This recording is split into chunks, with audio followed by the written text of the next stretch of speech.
it's gone up so quickly. How could you describe telemetry? Yeah, we're using AI quite extensively now. Nobody can escape it. Thank you again, Oliver, for coming in our office in Dijon. Thank you for having me. Yeah, yeah, I'm very glad to share with you. I would like to explore with you telemetry, obviously, Of course. as you have an extensive experience with TechLake, but also the evolution of the IoT, your vision, maybe also the integration of AI. Yes. I don't know if we work on it. We have also another subject about the impact of geopolitics context. Of course, indeed. But before we dive into all that, could you start by introducing yourself, telling us a bit about you, about your company, where you're from, Sure. your role? Started off as kind of consumer-based level measurement, like in your heating oil tank, for example, at home. And in the subsequent years, then pushing more into the industrial space, so chemicals, water, wastewater, those kind of industries. So built up a sizable portfolio of products of about 6.5 million devices in the field. And then in 2023, we were acquired by Rochester Sensors, a Dallas-based, a US-based company traditionally in mechanical gauging. And I guess we complemented their business because we were electronics and they were mechanical, and their future is all in the electronic side of it. So as we spoke there, moving from a wired solution to a BLE solution probe where you've no moving parts, basically. That's kind of the future, and that's where we come in, really. So, and you what's your role? My role is a general manager for the Shannon entity, but I have a role now with a slightly bigger role with Rochester. So I'm responsible for the UK as well, for the facility in the UK as well, and I have some overseas in the US as well, some responsibility there. Okay, well, fine. So maybe for your audience, how could you describe telemetry? I guess it's you're taking remote data from somebody's asset, let's say in this case a tank of fuel or gas or indeed chemicals, depends on what that asset might be. And you're sending that data basically to the cloud remotely. And for the customer, the real advantage is what we call business optimization. So let's say you're a fuel distributor with 10 trucks on the road, for example, and you're servicing 5,000 tanks. If you put a device on as many of those tanks as possible, you can remove one of those trucks, right? Because you have visibility to your field population, and it's what we would call a business optimization tool. So you can really drive savings in your business by knowing what's in the field.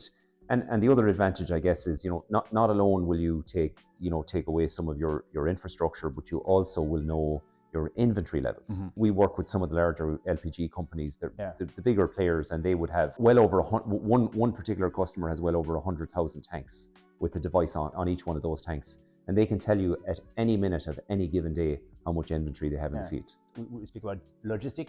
And is there any other sectors? I mean, in terms of the application, I think the future we would see is chemicals, right? So there is a level of saturation in the telemetry space certainly in LPG, because that was an early adopter. More recently, there's more saturation in liquid fuels, like heating oil and so on, where there's maybe more opportunities now from what we see is in chemicals. The value of an IBC full of chemicals could be incredibly high. It could be several €100,000. The importance of monitoring that particular asset, it's a much stronger business case than it would be for LPG or fuel oil, for example. So from an application perspective, I think chemicals is one, but also the environmental side. So water, wastewater, septic tanks.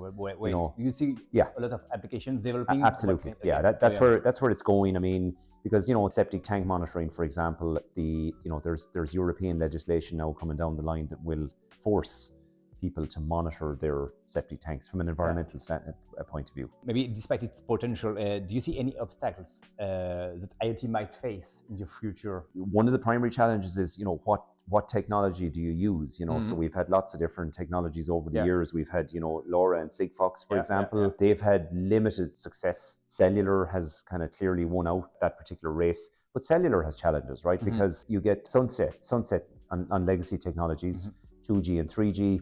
And, for example, in the UK at the moment, we're having some challenges where, narrowband IoT and Cat-M is not fully built out. And yet 3G is basically gone and 2G is going. So you've got patchy environments where you can't get any connection. Okay. And in those cases, we would look at maybe LoRa with a private gateway. We're developing a satellite product. Satellite is going to play a big part in the future. I think satellite will ultimately replace cellular for our business. Okay. You work on it? The first satellite product we're testing it at the moment, but it has the ability to operate on terrestrial and non-terrestrial. So it will try and connect on a narrowband IoT or a Cat-M network, and if it fails, it will connect to a satellite. How many factories do you have? We have the site in Ireland, in Shannon, also a factory in the UK and in Brussels, obviously, and a couple of different businesses in the US and a number of manufacturing facilities in Mexico. Yeah. And also a facility in China. So, and do you have any concerns regarding, I don't know, if any conflicts appears in Taiwan and in China? That's a real concern. I mean, I guess we have geopolitical conflicts are becoming, unfortunately, more common now, right? And I mean, you look at the Middle Eastern situation at the moment, that's obviously driving fuel prices up at a pretty significant rate. Ironically, for our business, because we're kind of tied to tank storage, sometimes when oil prices go up or go down, it has a positive effect. Because when they go up, people panic and start buying more now and storing it. So that's good for us, right? And when it goes down, people think, wow, it's so cheap now. I'm going to buy more. I'm going to store more.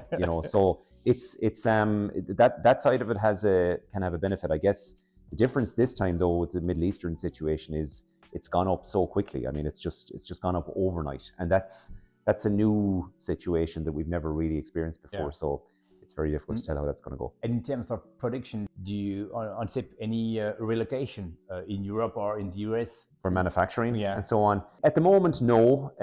But I mean, we still have a sizable, like the larger organization, Amphenol have a sizable footprint in China, 50,000 people in China, and there isn't really any concern about that, because I guess while there are geopolitical concerns right now, they may not always be there. I mean, it's based on maybe the current administration and so on.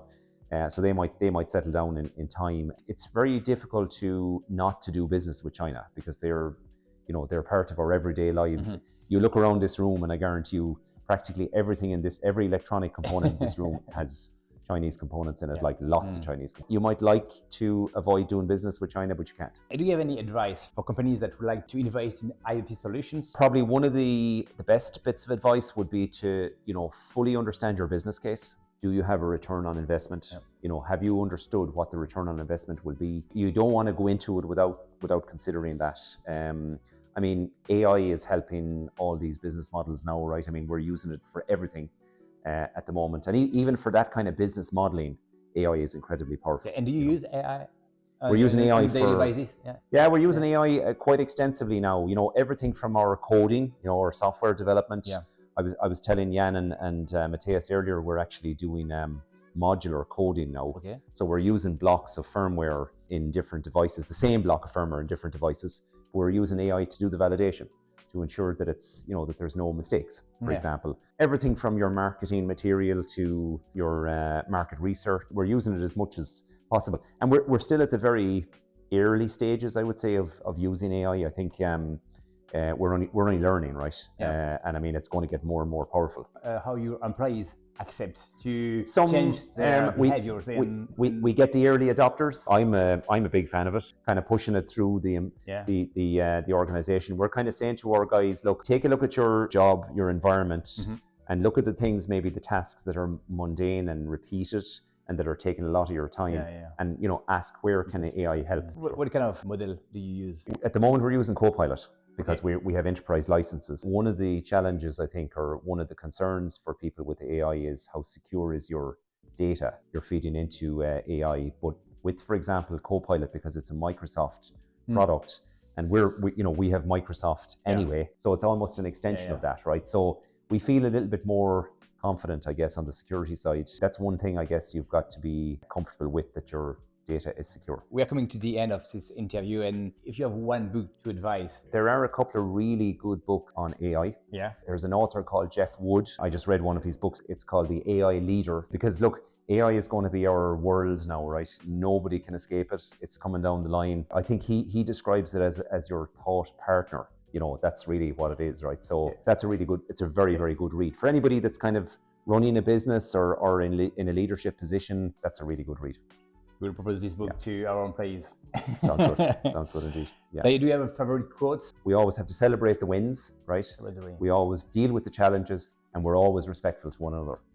I say that every morning to our guys, right? And that's, I think if you can do that, your day is off to a good start. Yeah, fine. Yeah. So thank you, Oliver, for sharing your experience, and I present for you specialty of Burgundy. Oh, thank you very much.